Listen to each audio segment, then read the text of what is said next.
السلام علیکم۔ امید ہے کہ آپ سب خیریت سے ہوں گے۔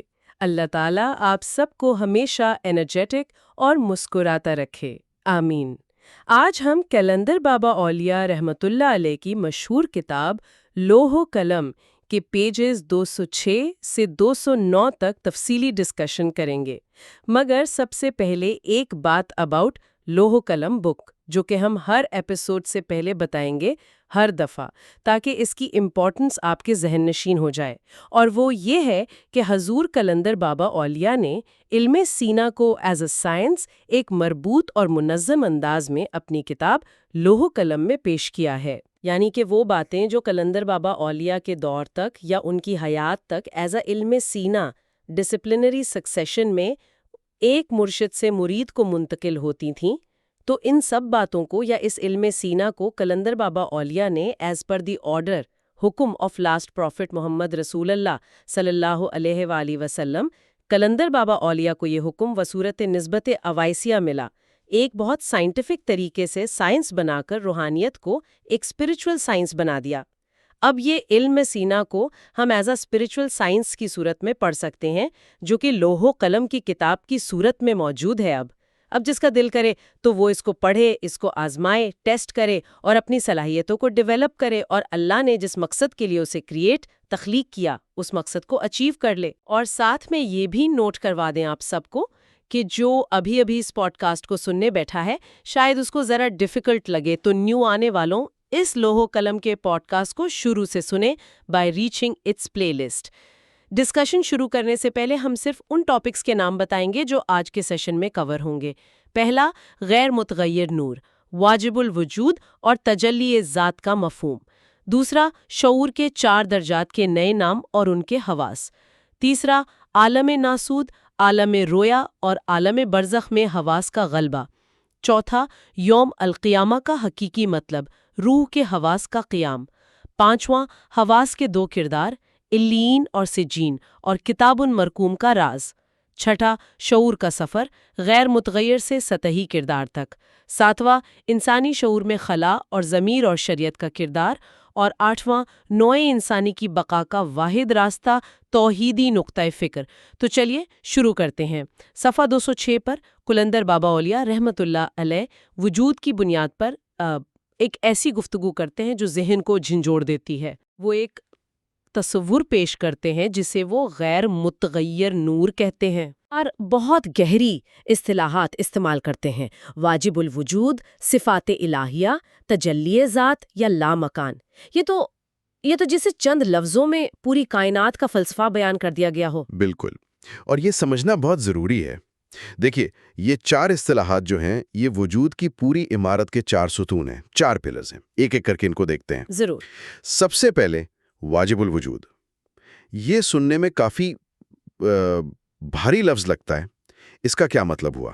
اس کا لفظی مطلب ہے وہ جس کا وجود واجب ہو جائے، مطلب the one whose existence is necessary۔ اسے آپ کائنات کا سورس کوڈ سمجھ سکتے ہیں، وہ بنیادی حقیقت جس کے بغیر کسی چیز کا وجود ممکن ہی نہیں ہے۔ یہ must exist entity ہے، ہر چیز کا وجود اس پر ڈیپینڈ کرتا ہے، لیکن اس کا وجود کسی اور پر ڈیپینڈ نہیں کرتا۔ اچھا، تو یہ وہ 0 پوائنٹ ہے جہاں سے سب کچھ شروع ہوا۔ بالکل صحیح۔ اب دوسرا ستون ہے صفات الہیہ، یعنی اللہ کی وہ صفات جیسے تخلیق کرنا، رحم کرنا، علم رکھنا، قدرت رکھنا۔ یہ ساری صفات وہ پروگرامنگ لینگویجز ہیں جنہوں نے اس سورس کوڈ سے، یعنی واجب الوجود سے، پوری کائنات کو تشکیل دیا ہے، اسے بنایا ہے۔ ٹھیک ہے، یہ بھی سمجھ آیا۔ اور پھر تیسرا، تجلی ذات، یہ تو اور بھی گہرا لگ رہا ہے۔ جی، اگر صفات الہیہ الگ الگ کمانڈ لائنز ہیں تو تجلی ذات وہ لمحہ ہے، وہ پروسیس ہے جب یہ تمام کمانڈز ایک ساتھ رن کرتی ہیں اور پوری ایپلیکیشن یعنی یہ کائنات وجود میں آ جاتی ہے۔ یہ اللہ کی ذات کا اس کی صفات کے ذریعے ایک مجموعی اظہار ہے، a collective manifestation۔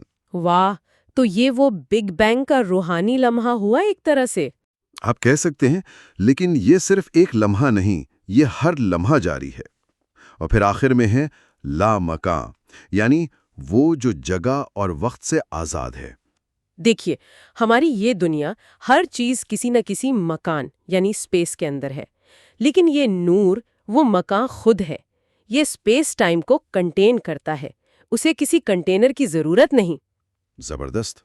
تو گویا یہ غیر متغیر نور کائنات کا وہ آپریٹنگ سسٹم ہے جو ہر جگہ موجود ہے، ہر چیز کو چلا رہا ہے، لیکن ہم اسے اپنی ظاہری آنکھوں سے دیکھ نہیں سکتے۔ بالکل، پر یہاں قلندر بابا اولیاء ایک بہت ہی اہم نقطہ اٹھاتے ہیں۔ وہ فرماتے ہیں کہ ذات باری تعالی اس سے بھی ماورا ہے۔ اچھا، اس کا کیا مطلب ہوا پھر؟ دیکھیے، آپریٹنگ سسٹم کمپیوٹر کو چلاتا ہے، لیکن وہ پروگرامر نہیں ہے جس نے اسے بنایا۔ یہ نور، یہ تمام صفات، یہ تجلی، یہ اللہ کی تخلیق کا اظہار ہے، لیکن اللہ کی ذات وہ ان سب سے محدود نہیں۔ وہ اپنے بنائے ہوئے نظام سے بلند تر ہے، اس کے اندر قید نہیں ہے۔ تو یہ نور قائم بے ذات نہیں ہے، نہیں، یہ قائم باللہ ہے۔ اس کا اپنا کوئی وجود نہیں، یہ صرف اور صرف اللہ کی ذات سے قائم ہے۔ اس نور کی وسعتیں پوری کائنات پر حاوی ہیں، لیکن اللہ کی ذات ہر چیز پر حاوی ہے۔ سبحان اللہ۔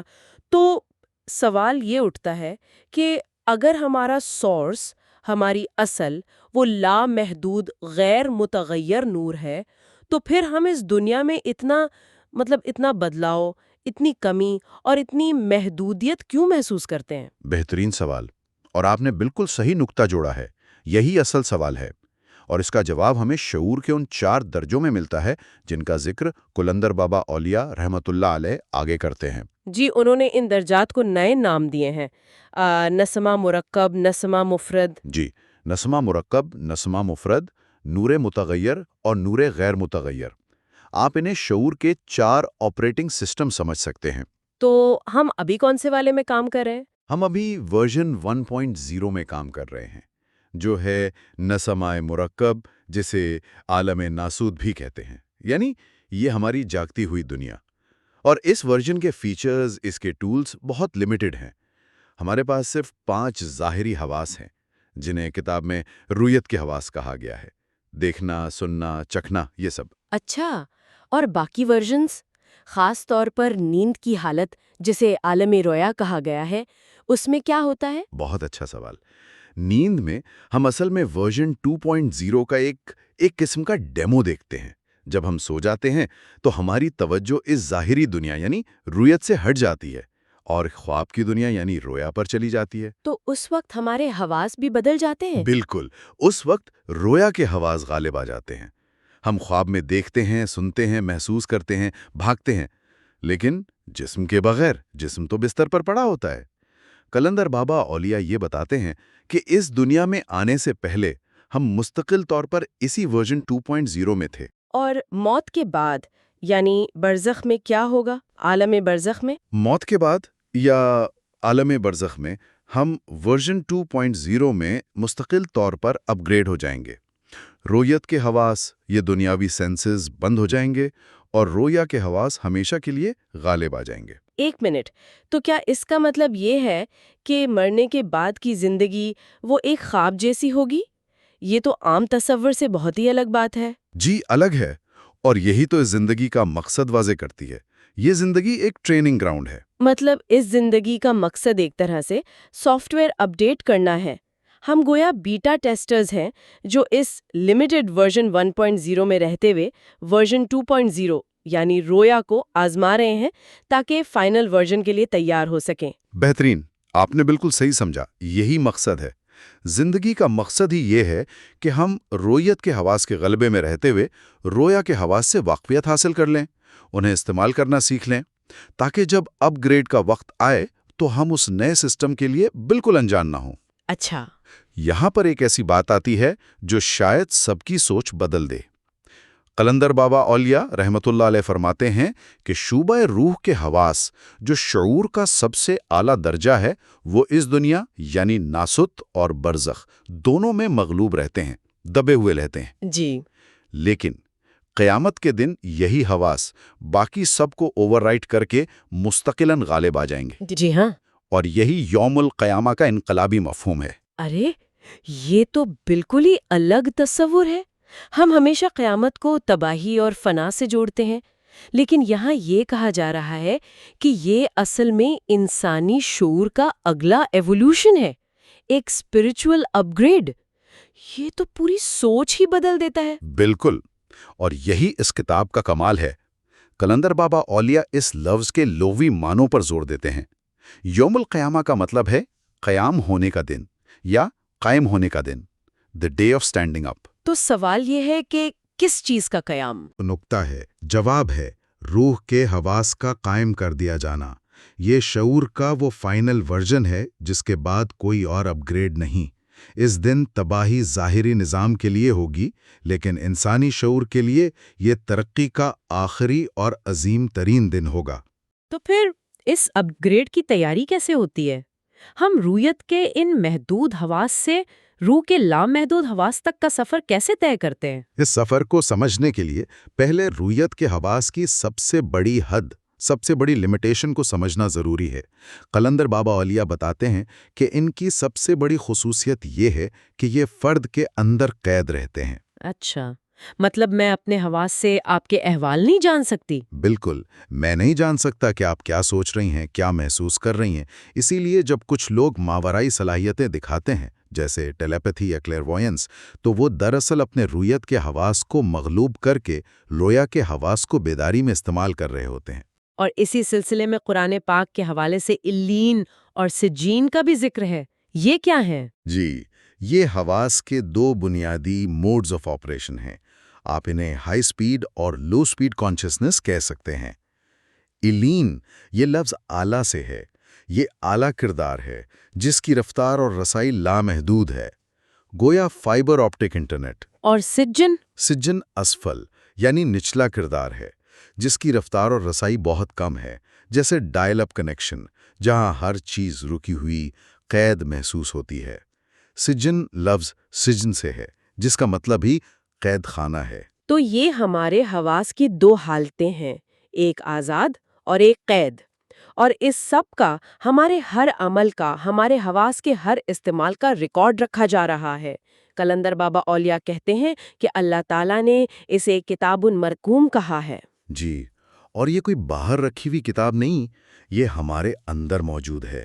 یہ ہمارے شعور کی اپنی میموری ہے، جیسا کہ اللہ تعالیٰ فرماتا ہے، کتاب مرقوم۔ یہ لکھی ہوئی کتاب ہمارے حواس کے اندر مخفی رہتی ہے۔ جب موت واقع ہوتی ہے اور انسان عالم ناسوت سے کٹ جاتا ہے تو روح کے حواس کا غلبہ شروع ہوتا ہے۔ اس وقت اس ریکارڈ میں سے صرف وہ حصہ سامنے آتا ہے جن پر فرد نے اس دنیا میں ملکہ یا ماسٹری حاصل کی تھی۔ واہ، تو یہ ہماری روحانی ہارڈ ڈرائیو ہے، اور جن صلاحیتوں یا تقاضوں کو ہم نے اس دنیا میں استعمال نہیں کیا، ان فائلز کا کیا ہوگا؟ وہ مخفی رہتی ہیں، ڈورمنٹ رہتی ہیں۔ پھر قیامت کے دن جب کائنات کا اگلا دور شروع ہوگا تو ان تمام غیر استعمال شدہ صلاحیتوں کا ریکارڈ، یعنی وہ فائلز جو کبھی اوپن ہی نہیں ہوئیں، انہیں تلف کر دیا جائے گا۔ تلف مطلب ڈیلیٹ؟ جی، ڈیلیٹ کر دیا جائے گا۔ صرف وہ ریکارڈ باقی رہے گا جس پر ملکہ حاصل کیا جا چکا تھا۔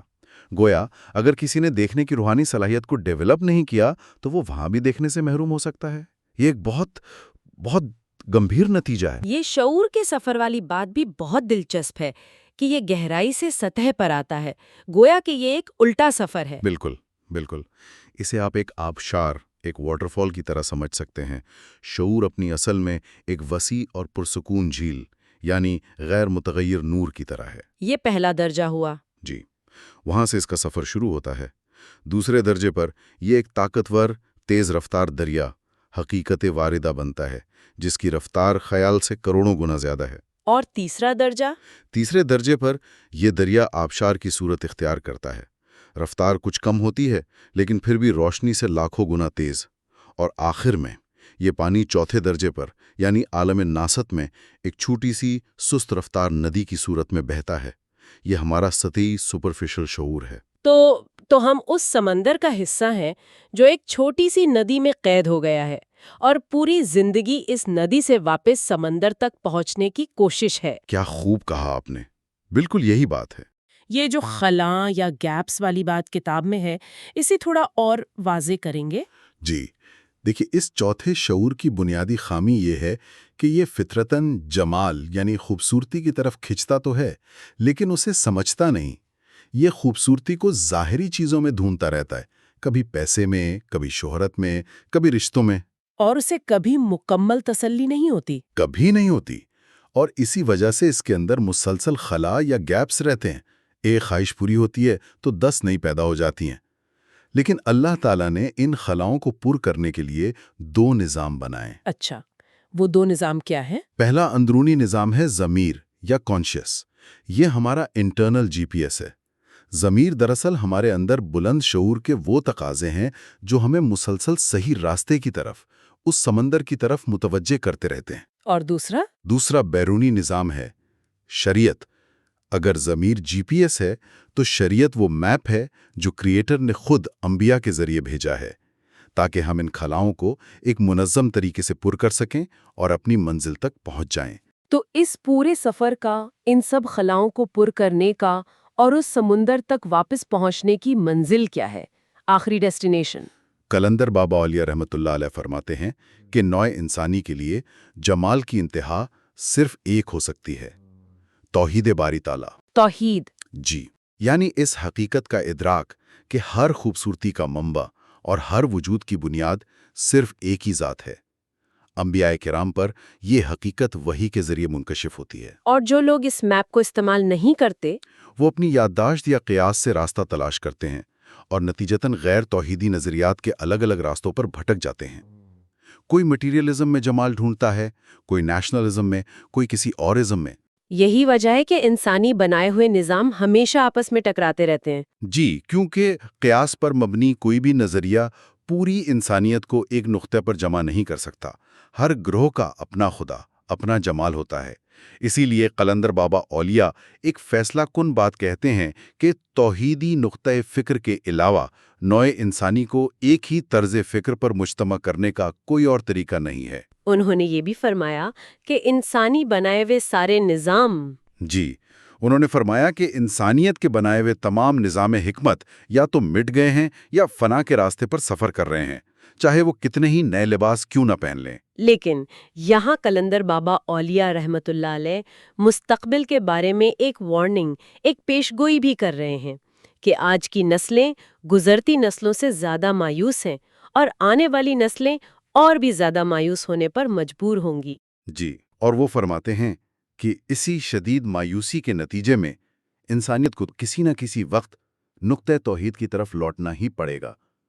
مستقبل کے خوفناک معاشی اور نظریاتی تصادم جن کی ابتدا ہم شاید آج اپنی آنکھوں سے دیکھ رہے ہیں، وہ نوع انسانی کو مجبور کر دیں گے کہ وہ اپنی بقا تلاش کرے۔ اور اس بقا کا راستہ کہاں ملے گا؟ یہاں قلندر بابا اولیاء اپنا حتمی فیصلہ سناتے ہیں جو اس پوری گفتگو کا نچوڑ ہے، a final verdict۔ وہ فرماتے ہیں کہ بقا کے ذرائع قرآنی توحید کے سوا کسی نظام حکمت سے نہیں مل سکتے، کسی بھی نظام حکمت سے نہیں۔ کسی سے بھی نہیں۔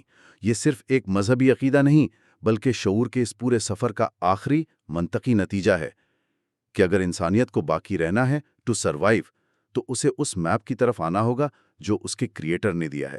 اس کے علاوہ باقی سب راستے بند گلی کی طرف جاتے ہیں۔ ہم نے بہت محنت سے کوشش کی ہے کہ ہم آپ سب کے لیے، آنے والی نسل کے لیے اور اپنے لیے بھی اس علم کو مزید آسان بنا کر پیش کریں۔